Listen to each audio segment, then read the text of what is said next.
Good morning, team. So today we are going to study about the another system of our body, that is respiratory system. अभी हमने इसको थोड़ा बहुत जो touch किया था, हमने थोड़ा सा मैंने जो आपको ओवरव्यू दिया था वो एक्सक्रीटरी सिस्टम में दिया था, लेकिन आज हम इसको पूरा डिटेल में पढ़ते हैं कि पूरा जो रेस्पिरेटरी की जो प्रोसेस है वो कैसे शुरू होती है, उसका क्या क्या फंक्शन होते हैं पूरे सिस्टम के। तो आज हम इसको थोड़ा सा डिटेल में पढ़ते हैं। तो चलते हैं आगे। पहले बात करते हैं कि डेफिनेशन क्या है इसकी। Human respiratory system is the organ system that involves inhaling of oxygen and exhaling of carbon dioxide to meet the energy requirement. तो हम क्या करते हैं रेस्पिरेटरी सिस्टम में, हम ऑक्सीजन को इनहेल करते हैं, मतलब अंदर लेकर जाते हैं अपनी बॉडी में, और कार्बन डाइऑक्साइड को बॉडी से बाहर एक्सहेल करते हैं, बाहर छोड़ते हैं एनवायरनमेंट में। यही पूरी प्रोसेस है होती है regularly 24 hour in a day.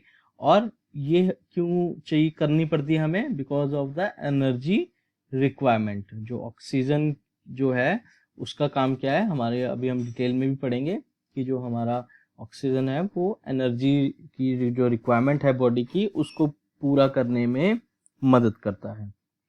तो ये इसकी जो है डेफिनेशन हो गई। उसके बाद what is the respiratory system. तो रेस्पिरेटरी सिस्टम क्या है? A human respiratory system consists of group of organs and tissue that helps us to breathe। तो जो रेस्पिरेटरी सिस्टम है वो एक group of you can say that organs हैं और टिश्यू हैं जो हमें हेल्प करते हैं ब्रीदिंग में।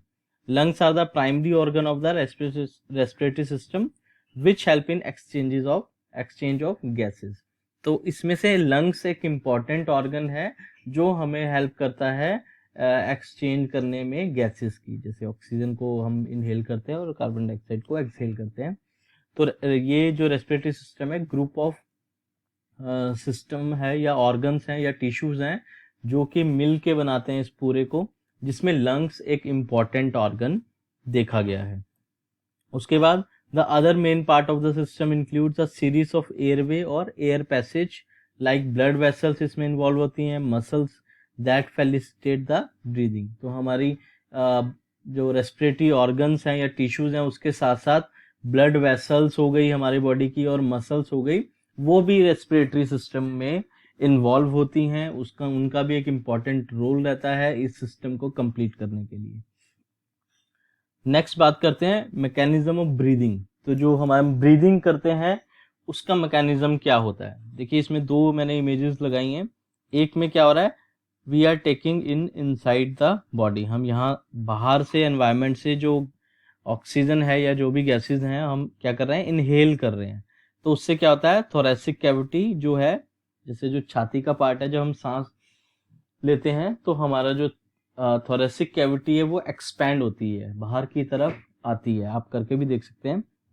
और एक्सटर्नल इंटरकोस्टल मसल कॉन्ट्रैक्ट होती हैं। जो हमारी इंटरकोस्टल मसल्स हैं हमारे जो है चेस्ट पार्ट की, वो कॉन्ट्रैक्ट होती हैं। और डायफ्राम क्या होता है, कॉन्ट्रैक्ट होता है, ठीक है ना।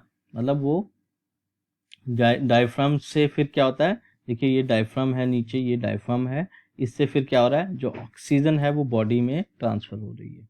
तो ये एक पूरा प्रोसेस है जब हम ब्रीदिंग करते हैं, कि हमारी जो इंस्पायरेशन जब हम करते हैं, जब हम अंदर किसी हम गैसेस को लेते हैं तो हमारी जो थोरेसिक कैविटी है वो एक्सपैंड होती है, मसल्स कॉन्ट्रैक्ट होते हैं और डायफ्राम भी कॉन्ट्रैक्ट होता है। लेकिन जब हम जो है कार्बन डाइऑक्साइड एनवायरनमेंट में छोड़ते हैं तो क्या होती है, जब थोरेसिक कैविटी रिलैक्स होती है, जब हम छोड़ते हैं तो जो हमारी कैविटी है, थोरेसिक कैविटी, वो रिड्यूस हो जाती है, अंदर की तरफ चली जाती है। और जो मसल्स हैं, इंटरकोस्टल मसल्स हैं, वो रिलैक्स हो जाती हैं। जब हम इनको इनहेल करते हैं तो वो कॉन्ट्रैक्ट होती हैं, फैलती हैं। और जब गैस को हम छोड़ते हैं आउटर एनवायरनमेंट में, तो ये जो मसल्स हैं वो रिलैक्स हो जाती हैं और डायफ्राम भी क्या होता है, रिलैक्स हो जाता है। तो ये पूरी प्रोसेस है ब्रीदिंग की। हम इनहेल करते हैं फिर एक्सहेल करते हैं, हम इनहेल करते हैं एक्सहेल करते हैं। तो this is the mechanism behind the breathing. Next बात करते हैं कि कौन कौन से ऑर्गन्स हैं या टिश्यूज हैं जो इन्वॉल्व होते हैं रेस्पिरेटरी सिस्टम में। पहला हो गया नेजल कैविटी, जो हमारे नाक है और नेजल की जो पूरी कैविटी है जो माउथ तक जाती है नीचे तक वो पहला सबसे पहले इन्वॉल्व होती है, क्योंकि हम नाक से जो है सांस इनहेल करते हैं। उसके बाद आती है फेरिंग्स। फेरिंग्स ये है सेकंड पार्ट हो गया फेरिंग्स, जो कि कॉमन पैसेज है फूड और एयर का। यहाँ पे फूड भी होता है जब हम खाना खाते हैं और एयर भी जाती है। उसके बाद आता है लैरिंग्स। लैरिंग्स जो है हमारे फूड और एयर को सेपरेट कर देता है। फूड हमारा ईसोफेगस में चला जाता है, लैरिंग्स से जो है हमारा जो एयर है वो विंड पाइप में चली जाती है, दैट मीन्स ट्रैकिया में चली जाती है। ये देखिए ये ट्रैकिया है, यहाँ पे एयर आ जाती है और इसके बैक साइड से ईसोफेगस है जिससे फूड जो है हमारे स्टमक में जाता है। तो ये जो लैरिंग्स है ये जो है सेपरेशन का पार्ट है, जहाँ पे एयर और ईसोफेगस को सेपरेट किया जाता है। तभी हम डिटेल में पढ़ेंगे एपिग्लोटिस के बारे में भी, ग्लोटिस के बारे में भी, उसमें उसका क्या रोल है। तो अभी मैं ओवरव्यू बता रहा हूँ। तो ट्रैकिया जो है विंड पाइप जिसको बोला जाता है, वहां पे एयर आ जाती है। एयर आने के बाद ये देखिए ये हो आगे फिर ब्रोंकाई। ये जो है 5वां नंबर है ब्रोंकाई, ये ब्रोंकाइज बोलते हैं इनको। इसमें 3 अलग अलग तरह की होती हैं। जो पहले वाली होती है उसको प्राइमरी ब्रोंकाई बोलते हैं। उसके बाद जो ये उससे छोटी वाली है वो सेकेंडरी है, और जो सबसे छोटी वाली है वो टर्शरी या ब्रोंकाई है। टर्शरी ब्रोंकाई है, प्राइमरी सेकेंडरी एंड टर्शरी। तो ऐसे 3 ये ब्रोंकाई होती हैं। उसके बाद 6 पार्ट हो गया पूरे लंग्स को, जो पूरा लंग हमारा जो है इन्वॉल्व होता है। उसके बाद लंग्स में जो सबसे इम्पोर्टेंट रहता है वो एल्वियोलाई रहता है। एल्वियोलाई लास्ट पार्ट होता है लंग्स में, मतलब इस ब्रोंकाई के बाद एल्वियोलाई अटैच होते हैं। ये एयर सैक्स जो है गुब्बारे की तरह, छोटे छोटे गुब्बारे होते हैं, और इसमें एयर फिलअप हो जाती है। मतलब ये कॉटन की तरह गोले जो होते हैं, बहुत ही जो है इसमें एयर पूरी ट्रैप्ड हो जाती है। और इसी के ऊपर क्या होता है, हमारे ब्लड जो कैपिलरीज हैं वो अटैच होती हैं इसके साथ। तो एल्वियोलाई से फिर क्या होता है, उन ब्लड कैपिलरीज में जो ऑक्सीजन है वो ट्रांसफर हो जाता है। ये देखिए oxygenated blood send to the, अब ये जो हीमोग्लोबिन है ये उस ऑक्सीजन को अपने साथ अटैच कर लेता है और कहाँ भेज देता है, हार्ट में भेज देता है। हार्ट उसको पंप कर देता है पूरी बॉडी में, ताकि पूरी बॉडी में ऑक्सीजन की रिक्वायरमेंट जो है वो पहुंच जाए। उसके बाद सेम ऐसे ही होता है, जब बॉडी ऑक्सीजन यूज कर लेती है तो कार्बन डाइऑक्साइड जब रिलीज होती है तो वो ब्लड जो है उसको कैरी करता है कहाँ पे, हार्ट में। हार्ट में डीऑक्सीनेटेड ब्लड जो है फिर कहाँ आ जाता है, लंग्स में आ जाता है। फिर वो उन्हीं कैपिलरी के थ्रू एल्वियोलाई में आ जाता है। एल्वियोलाई से फिर tertiary bronchi, secondary, primary, trachea, और ऐसे ही करके फिर लैरिंग्स, फिर नेजल कैविटी से हम बाहर उसको एनवायरनमेंट में छोड़ देते हैं। तो ये पूरा एक प्रोसेस हमेशा चलता रहता है। ठीक है, अभी हम इसको डिटेल में भी पढ़ेंगे, ये मैं आपको सिर्फ ऑर्गन्स और सिस्टम बारे में बता रहा हूँ। उसके बाद फीचर्स क्या हैं ह्यूमन रेस्पिरेटरी सिस्टम के। Energy is generated by the breakdown of glucose molecule in all living cell of the human body. तो क्या हो रहा है, हमारे बॉडी में ग्लूकोज मॉलिक्यूल जो है एनर्जी जनरेट करता है हर एक लिविंग सेल में। Oxygen is inhaled and transport to the various part and used in the process of burning food particles, breakdown of glucose molecule at cellular level in the series of chemical reaction। तो oxygen का काम क्या है, देखिए हम oxygen की हमारी requirement क्यों है, क्योंकि जितने भी जो है you can say that energy production की जो प्रोसेसेस हैं उसमें ऑक्सीजन का एक इम्पॉर्टेंट रोल है। जो ब्रेकडाउन हो रहा है फूड पार्टिकल्स या एनर्जी प्रोडक्शन या ग्लूकोज का ब्रेकडाउन हो रहा है, उसको ब्रेकडाउन करने के लिए ऑक्सीजन की रिक्वायरमेंट रहती है। इसलिए ऑक्सीजन एक इम्पॉर्टेंट कांस्टेंट है हमारे बॉडी का। हमारे हर एक सेल को ऑक्सीजन चाहिए होता है जिंदा रहने के लिए, अपने लिए एनर्जी प्रोडक्शन के लिए।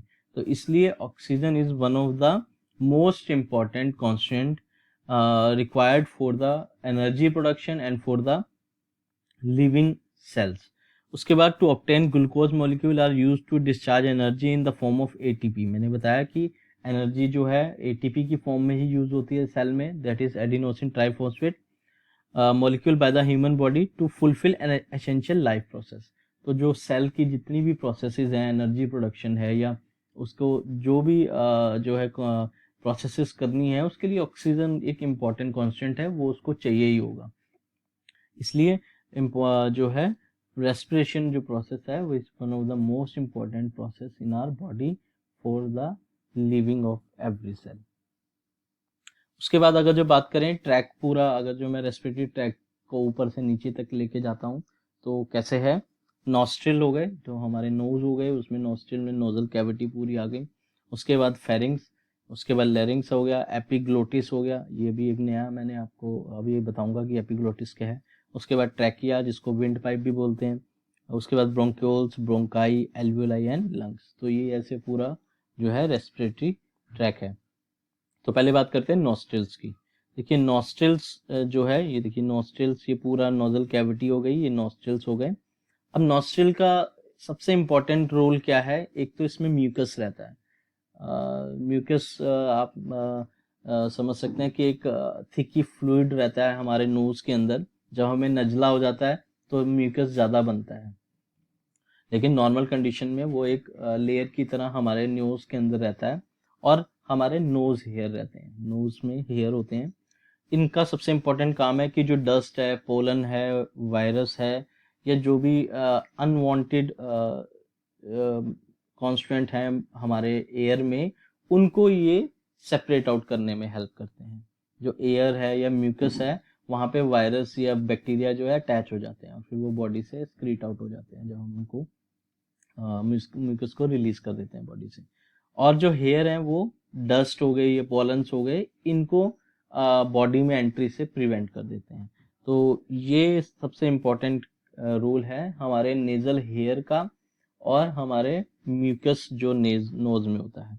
सो it line with the hair and mucus to filter the air and remove dust and dirt and act as a body first line defence against the foreign pathogens.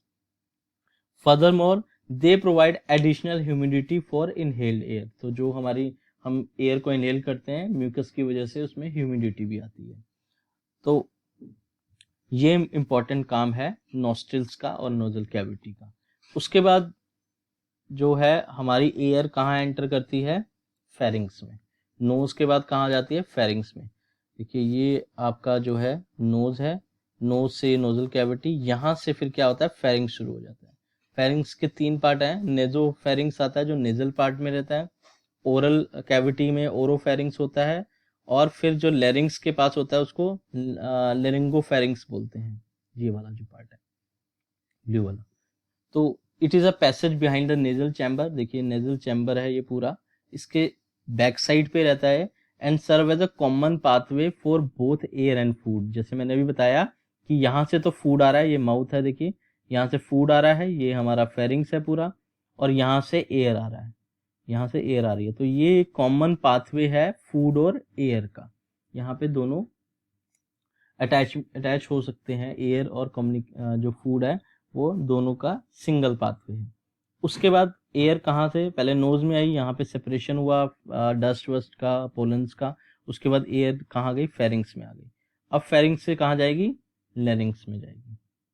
ये देखिए also known as the sound box as it help in the generation of sound and thus help in communication. तो इसको sound box भी बोलते हैं क्योंकि जो हमारी वॉइस है वो लेरिंग्स से ही जनरेट होती है। हमारे को हम जो बोलते हैं, कम्युनिकेट करते हैं, वो लेरिंग्स के थ्रू ही होती है। अब ये देखिए ये नोस्ट्रिल से, नोज से एयर आई यहाँ पे, और ये जो है माउथ से फूड आया। अब ये जो पार्ट है इसमें यहाँ पे सबसे इंपॉर्टेंट है, ये तो कॉमन था फेरिंग्स का। जो लेरिंग्स है, ये देखिए ये जो लेरिंग्स है ये सेपरेट कर रही है ईसोफेगस से। ये देखिए ये जा रहा है उसके जस्ट बैक साइड पे, ये ईसोफेगस है। ये देखिए ये ईसोफेगस है, उसके जस्ट बैक साइड पे ये फूड आया, ये यहाँ से तो फूड इसमें चला जाएगा। लेकिन एयर जब आएगी तो एयर कहाँ जाएगी, वो इसमें जाएगी। ये जो जहाँ से एरो बाहर आ रहा है, यहाँ से एयर जाती है, ये है हमारा लेरिंग्स। तो ये जो है सेपरेट करता है हमारे फूड को फूड ये इधर चला जाएगा और एयर इधर चली जाएगी। लेकिन हमारे जो फूड है वो गलती से इसमें भी जा सकते हैं ना, इसमें एयर वाले में। तो उसके लिए क्या होता है, एपिग्लोटिस होता है, ओपन क्लोजिंग वॉल्व होता है ये देखिए, ये ऐसे फ्लैप होता है पूरा। जब यहाँ पे फूड आता है तो ये फ्लैप क्लोज हो जाता है, ताकि जो फूड है वो एयर वाले पाथवे में ना चला जाए, वो ईसोफेगस में ही जाए, ताकि वो स्टमक तक पहुंचे।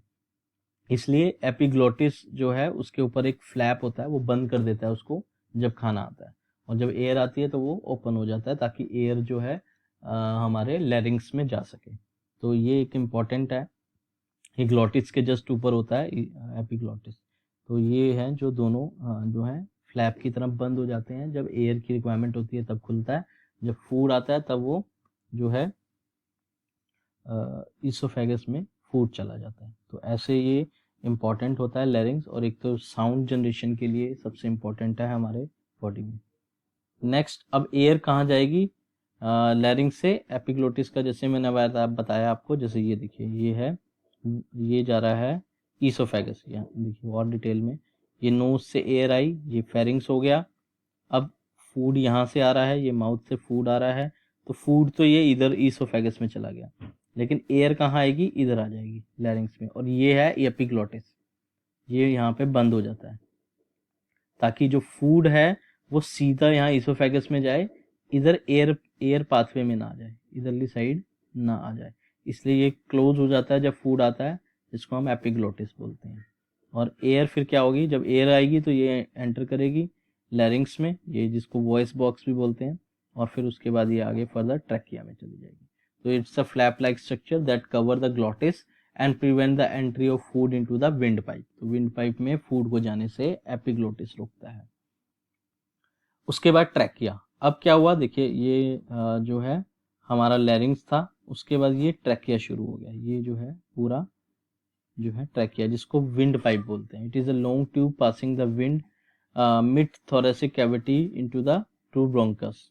तो क्या हुआ, ये थोरेसिक कैविटी वही मैंने बताया, जब हम जो हमारी छाती का जो पार्ट है उसको थोरेसिक कैविटी बोलते हैं, तो उसका मिड पार्ट है, ये मिड पार्ट है, और ये जो इसको विंड पाइप बोलते हैं, इसका काम क्या है कि ये जो एयर है उसको ब्रोंकस तक लेके जाएगा। जो एयर लैरिंग से आई है उसके बाद वो ट्रैकिया में जाएगी, ट्रैकिया ताकि वो लंग्स तक उसको नीचे तक लेके जाए। तो ये राइट और लेफ्ट ब्रोंकस दोनों हो गए, ये दोनों साइड जो एयर को सेपरेट आउट करके भेज देता है। उसके बाद ब्रोंकाई एंड ब्रोंक्यूल्स। अब क्या होता है, जैसे मैंने बताया कि ट्रैकिया है, ये ट्रैकिया आया, फिर ये पूरा तो लंग्स के ही पार्ट है, तो ये हमारे ब्रोंकस हो गए।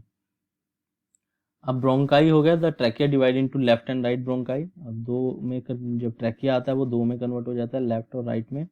उसके बाद जो ब्रोंक्यूल्स हैं वो मैंने जैसे बताया था कि ब्रोंकस तीन के तरह होते हैं, प्राइमरी हो गया, उसके बाद सेकेंडरी हो गया, और टर्शरी हो गया, टर्शरी टर्शरी ब्रोंकस हो गया, जिनको ब्रोंक्यूल्स भी बोलते हैं। क्लियर। तो जो है उसके बाद एल्वियोलाई जो है, लास्ट में एल्वियोलाई होता है। ये अब मैं आपको एल्वियोलाई दिखाता हूँ, ये देखिए, ये एल्वियोलाई एयर जो है, एयर सैक, एल्वियोलर सैक होते हैं, जो एयर सैक भी बोलते हैं इनको। इसमें ये देखिए, ये पूरी कैपिलरीज इसके साथ अटैच्ड है, जिसमें जो है ऑक्सीजनेटेड ब्लड भी है, ऑक्सीजनेटेड ब्लड भी है, और डीऑक्सीजनेटेड ब्लड वाला भी है। तो ये जो कैपिलरीज हैं यही जो है हमारे बॉडी में ऑक्सीजन को कैरी करती हैं बॉडी तक, और डीऑक्सीजनेटेड ब्लड जो है बॉडी से यहाँ तक लेके आती हैं। तो इसके ये जो एयर सैक्स हैं, ये देखिए, जो यहाँ से ये खुल जाती हैं, ऐसे एल्वियोलर पोर्स हैं, यहाँ से ऑक्सीजन जो है इन कैपिलरीज में ट्रांसफर हो जाता है। ठीक है। तो ये देखिए, ये डीऑक्सीजनेटेड ब्लड वाली है, ब्लू कलर वाली, और ये जो रेड है ये ऑक्सीजनेटेड ब्लड वाली है। तो यही जो है फाइनली जो है एयर, हमारे एयर में जो भी कुछ है, ऑक्सीजन है, नाइट्रोजन है, या जो भी कॉन्स्टेंट है, वो सब ट्रांसफ़र कर देती हैं ब्लड में, इन कैपिलरीज में, और फिर वो हार्ट तक जाता है। हार्ट फिर सब पूरी बॉडी में ऑक्सीजन को सप्लाई कर देता है। क्या, तो bronchioles end up with a balloon like structure known as alveoli. इन एल्वियोलाई के थ्रू पूरा जो है फाइनल। उसके बाद लंग्स की बात करते हैं। Lungs, we have a pair of lungs which are sac-like structure and covered by double layer membrane known as pleura। तो जो इसकी जो आउटर डबल लेयर मेम्ब्रेन है उसको प्लूरा बोलते हैं। तो लंग्स जो है हमारे एक मोस्ट इम्पॉर्टेंट ऑर्गन है बॉडी का, क्योंकि ऑक्सीजन की जो डिमांड है हमारी बॉडी की वो यही फुलफिल करता है। उसके बाद एयर की अगर जो हम कंपोजिशन की बात करें, एयर कंपोजिशन मतलब जो हम एयर इनहेल करते हैं उसमें क्या क्या प्रेजेंट होता है। देखिए, the air that we inhale has following composition. Nitrogen 78% रहता है, ऑक्सीजन 21% रहता है, कार्बन डाइऑक्साइड 0.03 से 0.04% रहता है, और ट्रेसेस होते हैं हाइड्रोजन और नोबल गैसेस के। तो मेजरली नाइट्रोजन और ऑक्सीजन रहता है हमारे जो हम एयर इनहेल करते हैं हमारे एनवायरनमेंट में। इसलिए जितना ज़्यादा फ्रेश एनवायरनमेंट होगा उतनी ही जो है हमारे को अदर गैसेस जो हैं इनहेल नहीं करेंगे हम। उसके बाद why do cell need oxygen, जो मैंने अभी थोड़ा सा आपको ओवरव्यू दिया। Our body cell required oxygen to release energy. The oxygen inhaled during respiration is used to break down the food to release energy. तो ऑक्सीजन जो है रिक्वायर्ड होता है हमारे फूड को ब्रेक डाउन करने के लिए, एनर्जी प्रोडक्शन के लिए। इसलिए हर एक सेल को एनर्जी ऑक्सीजन की रिक्वायरमेंट होती है। उसके बाद what is the main difference between breathing and respiration, ये एक इम्पॉर्टेंट है कि ब्रीदिंग में और रेस्पिरेशन में डिफरेंस क्या है। देखिए पहले क्या है, breathing is the physical process of inhaling oxygen and exhaling carbon dioxide in and out of our lungs. तो ब्रीदिंग क्या है, हम सांस ले रहे हैं और मतलब सांस लेते हुए ऑक्सीजन इनहेल कर रहे हैं और कार्बन डाइऑक्साइड बाहर एनवायरनमेंट में छोड़ रहे हैं।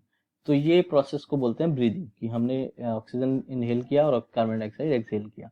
लेकिन रेस्पिरेशन क्या है, respiration is a chemical process where oxygen is utilised to break down glucose to generate energy to carry out different cellular process.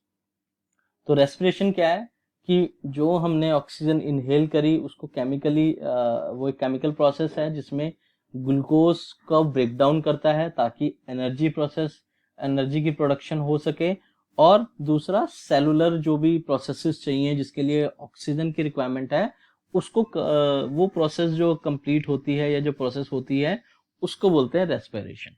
तो ये एक केमिकल प्रोसेस हो गई, वो एक फिजिकल प्रोसेस हो गई कि हाँ हमने इनहेल किया और एक्सहेल किया, और ये हो गया कि जो वो ऑक्सीजन इनहेल किया है उसको फर्दर ग्लूकोज की जो प्रोडक्शन, ग्लूकोज से जो एनर्जी प्रोडक्शन करना है या अदर सेल प्रोसेसेस में जो ऑक्सीजन का रिक्वायरमेंट है उस पूरी प्रोसेस को बोलते हैं respiration. So this is the difference between respiration. अब यही चीजें जो हैं, अगर जो डिजीज की मैं थोड़ा सा ओवरव्यू यहाँ पे करूँ, तो अगर जो हमारा फेरिंग्स में कोई इन्फेक्शन हुआ है, वहाँ पे इन्फ्लामेशन है तो फेरेंजाइटिस बोलते हैं। उसके बाद निमोनिया में भी यही होता है कि हमारे जो एल्वियोलाई हैं या ब्रोंक्यूल्स हैं वो इन्फ्लेम्ड हो जाते हैं ड्यू टू इन्फेक्शन और वायरस, निमोनोकोकस वायरस की वजह से जो है निमोनिया हो जाता है, जिसमें क्या होता है कि हमारे एयर सैक हो गए या ब्रोंक्यूल्स हो गए वो इन्फ्लेम्ड हो जाते हैं, इन्फेक्शन हो जाता है। या कहीं जो है उसमें एयर सैक में वाटर एक्यूमुलेट हो जाता है, तो वो भी एक रीज़न होता है निमोनिया का। तो ये सब डिजीजेस क्यों हो रही हैं, इनका रीज़न वही है कि जो हमारा रेस्पिरेटरी ट्रैक है वहाँ पे कहीं ना कहीं पे लैरेंजाइटिस में क्या होता है, लैरिंग्स पार्ट में इन्फ्लामेशन हो जाता है। तो वो कोई भी रीज़न होता है, इन्फेक्शन की वजह से हुआ है या कोई और रीज़न है। तो यही जो है डिजीज़ हैं जो जिसमें या तो इन्फ्लामेशन हो रहा है या इन्फेक्शन हो रहा है या कुछ और रीज़न से इंजरी हुई है, तो वो सब जो है फिर जो है डिजीज़ हो जाते हैं हमारे रेस्पिरेटरी सिस्टम्स में। So this is all about respiratory system. So thank you so much. Hope आपको ये जो ट्यूटोरियल है इंफॉर्मेटिव लगेगा and it will be used by you in future also. So thank you so much.